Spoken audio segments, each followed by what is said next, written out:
period라고는 들어보셨나요?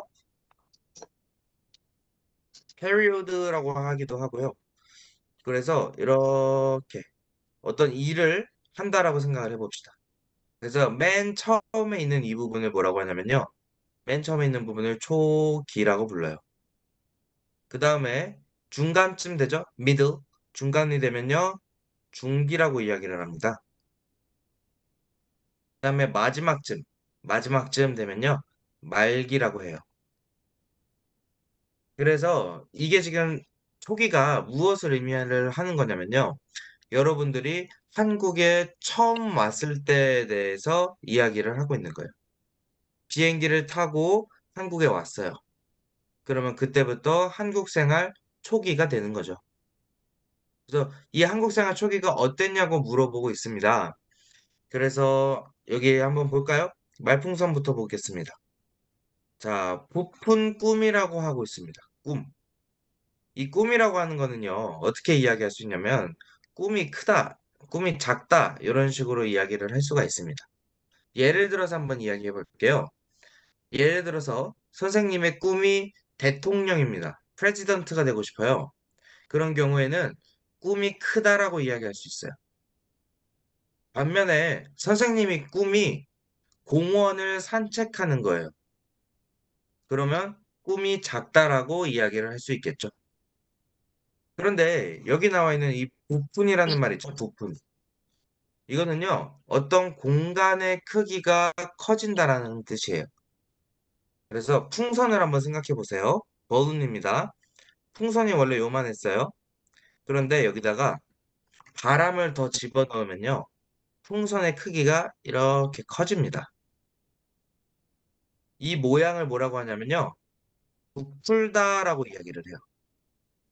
원래 작았던 것이 모양이 크게 되었어요. 그런 경우에는 부풀다라는 어휘를 사용을 해서 이야기할 수가 있습니다. 그래서 부푼 꿈이라고 하는 거는요, 꿈이 커졌다라는 의미를 가지고 있는 거예요. 그러니까 내가 원하는 것이 많아졌고, 내가 기대하는 것이 많아졌어요. 이런 의미를 담고 있는 단어라고 볼 수가 있는 거죠. 자, 그래서 부푼 꿈을 가지고 왔어요라고 이야기를 합니다. 여기서 나와 있는 왔어요라고 하는 것은요, 한국에 왔다라는 거겠죠. 그러니까 이 사람의 말을 한 것은 부푼 꿈을 가지고 한국에 왔어요라고 이야기를 하고 있는 겁니다. 자, 그 다음에 정말 설렜어요 라고 이야기를 하는데요. 여기 나와 있는 설레다가 뭐냐 하면요. 상당히 많이 기대된다는 뜻이에요.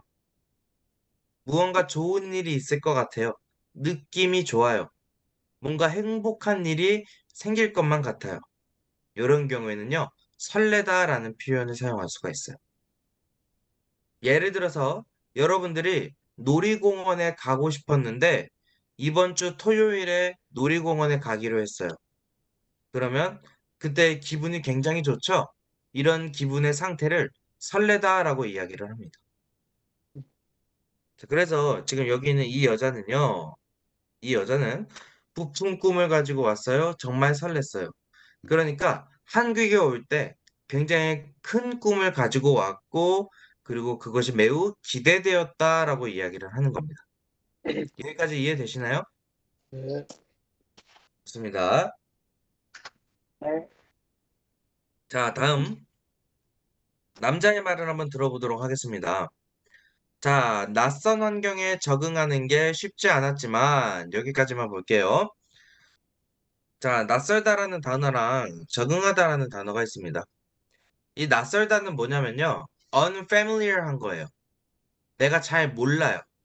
내가 잘 모르고 여기 처음이에요. 그럴 때에는요. 낯설다라고 이야기를 합니다. 여기 반대말도 있죠? 낯설다의 반대말. 내가 너무 잘 알아요. 맨날 봐요. 맨날 해요. 이럴 때에는요, 어떤 단어 쓸 수 있냐면요. 이거 아마 아실 텐데, 익숙하다라는 단어가 있습니다. 익숙하다. 그래서 낯설다에 반대되는 말은 익숙하다다. familiar, unfamiliar. 이렇게 생각을 하시면 됩니다. 자, 그 다음, 네 번째, 적응하다라는 말이 있습니다. 이게 뭐냐면요. 예를 들어 설명을 해볼게요. 내가 낯선 환경에 왔어요.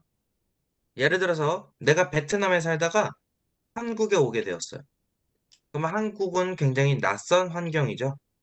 그런데 이 한국이라는 곳에서 잘 살아갈 수 있도록 내 몸의 습관 아니면 내 버릇 이런 것들을 바꿔서 잘 살게 되는 것을 적응하다라고 이야기를 합니다. 이렇게도 생각해 볼 수 있어요. 내가 한국에 왔을 때, 한 달 되었어요. 그럴 때에는 한국에 대해서 잘 몰라요. 그런데 내가 한국에 온 지 6개월이 되었어요. 그럼 나는 한국어 잘 알죠? 그러면 나는 한국 생활에 적응하게 된 거예요. 이렇게 이해를 하셔도 괜찮습니다. 자, 다음 보도록 하죠.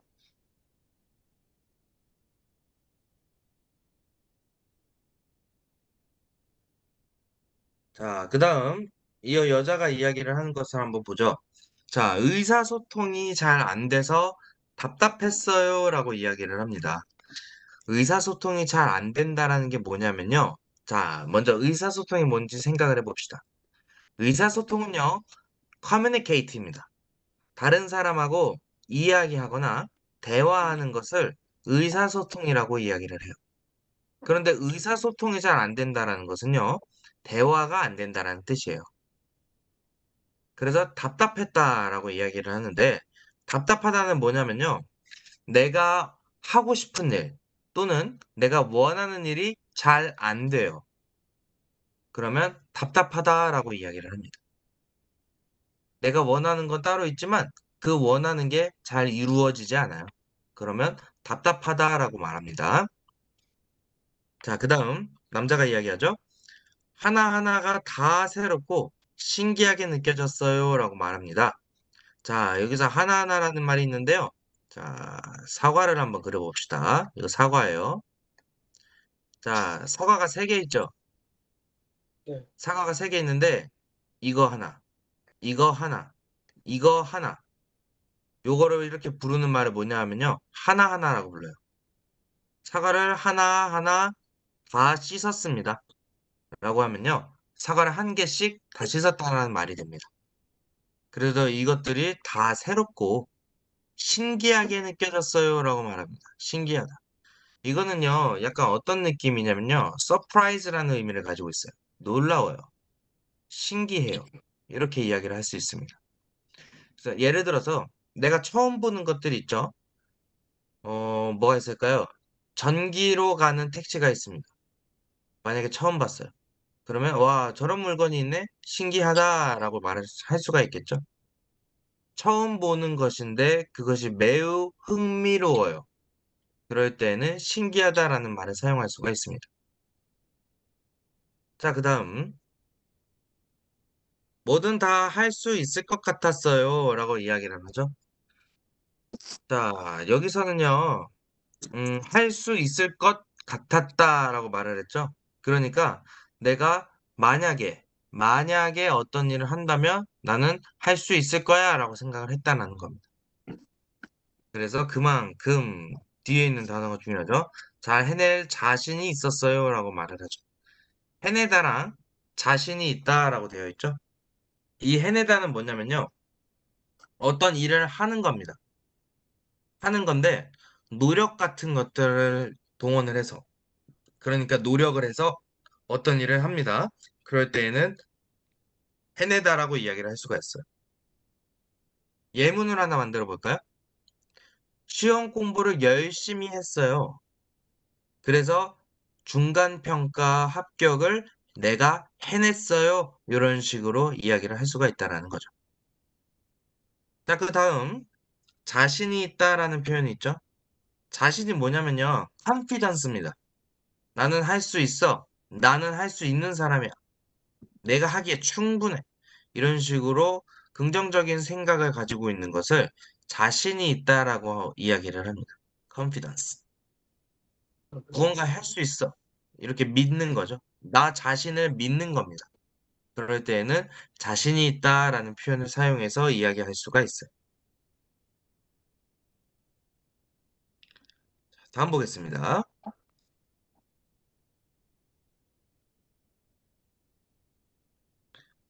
자, 여기서부터 한번 볼까요? 이 사람이 이야기를 합니다. 한국에 사는 고향 선배가 하나부터 열까지 도움을 주었어요 라고 이야기하죠. 자, 하나부터 열이 뭐냐 하면요. 사실 이게 의미하는 것은 하나부터 열, 처음부터 끝까지라는 의미를 가지고 있어요.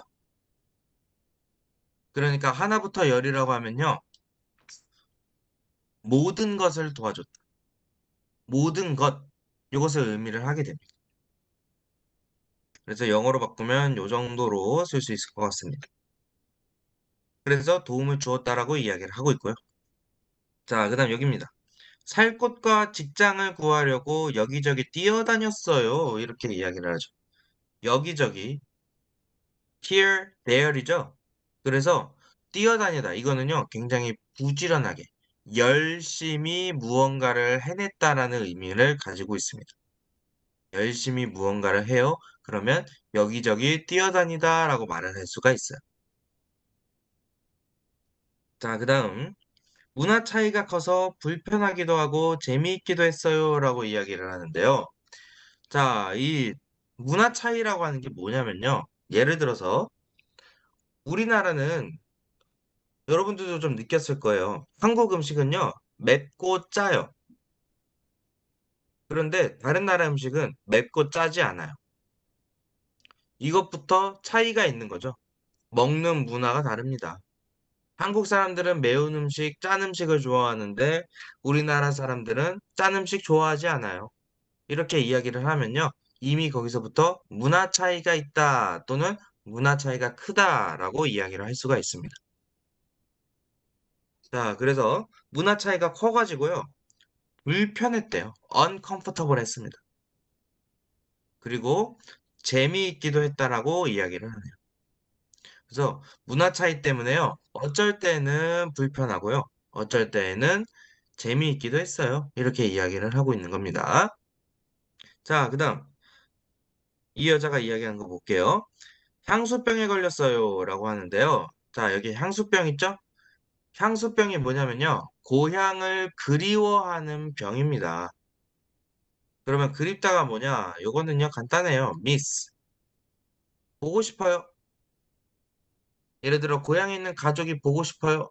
계속 생각나요. 그러면 그립다라는 표현을 사용할 수가 있어요. 그런데 고향이 너무 그리워서 사람이 depressed, 우울해지는 경우도 있어요. 그럴 때는 향수병에 걸렸다라고 이야기를 해요. 그래서 향수병이라는 말은요, 고향을 그리워하는 병이라는 의미가 있습니다. 그래서 이 부분들 잘 기억을 해두시면 될 것 같아요. 여기까지 이해되시나요? 네, 좋습니다. 네. 다음. 자, 지금의 한국 생활은 어때요? 라고 이야기를 하는데요. 첫 번째 말풍선부터 보겠습니다. 이제는 주변을 돌아볼 수 있는 여유가 생겼어요. 이렇게 이야기를 하죠. 자, 그리고 주변을 돌아보다라는 표현도 있어요. 주변을 돌아보다. 이게 뭐냐 하면요. 원래는 내가 살기가 너무 힘들면 내 상황만 생각하게 돼요. 나만 생각한다라는 거죠. 그런데 내가 어느 정도 살만해요. 뭐 취미도 할 수 있을 것 같고요. 맛있는 음식도 먹으러 다닐 수 있어요. 그럴 때에는 주변, 내 주변에 있는, 내 서라운드에 있는 사람들을 보게 되고요. 내 주변에 있는 사람들을 챙기게 됩니다. 그래서 이런 행동을 주변을 돌아보다라고 이야기를 해요. 그 다음에 여유라는 것도 있죠, 여유. 여유는 뭐냐 하면, 이제 영어로는 afford라고 이야기를 할 수가 있습니다. 무언가가 남아요. 생활하기에 충분해요. enough, 충분합니다. 그럴 때는 여유가 있다라고 이야기를 합니다. 그래서 뭐 돈이라든지 시간이라든지 이런 것들이 내가 필요로 하는 것보다 많아요. 그럴 때에는 여유가 있다라고 이야기하죠. 예문은 이렇게 만들 수 있습니다. 돈에 여유가 있다. 시간적으로 여유가 있다. 이렇게 이야기하는 것은요. 돈이 많다는 거, 그리고 시간이 많다는 것을 의미합니다. 이런 내용들이라고 생각하시면 되겠고요. 자, 그 다음 이 부분이죠. 오래 다닐 수 있는 좋은 직장이 생겨서 생활이 안정됐어요. 자, 직장 있죠. job. 여러분들 일하는 곳. 근데 그 직장에 오래 다닐 수 있어요. 그럴 때에는 생활이 stable해집니다. 변화가 별로 없어요. 내가 계속 밥 먹고 그리고 돈도 모을 수 있어요. 그러면 생활이 안정되었다라고 이야기를 할 수가 있는 거죠. 그다음 세 번째, 외국인에 대한 편견 때문에 서글플 때도 있어요라고 이야기를 합니다. 자, 여기 편견이라는 말이 있죠. bias. 편견은요, 잘못된 생각입니다. 예를 들어서요, 여자는 일하면 안 돼. 이거 편견이죠. 잘못된 생각이죠. 또는 뭐 아빠의 말은 누구나 잘 따라야 돼. 이것도 잘못될 수 있는 거고요. 외국인은 세금을 더 내야 돼. 이런 식으로 이야기를 하는 것도 편견이에요. 잘못된 생각인 거죠. 그런데 이 잘못된 생각이 옳다라고 믿게 되면 그것은 편견이 됩니다. 그래서 이런 문제가 있을 것 같고요. 그 다음에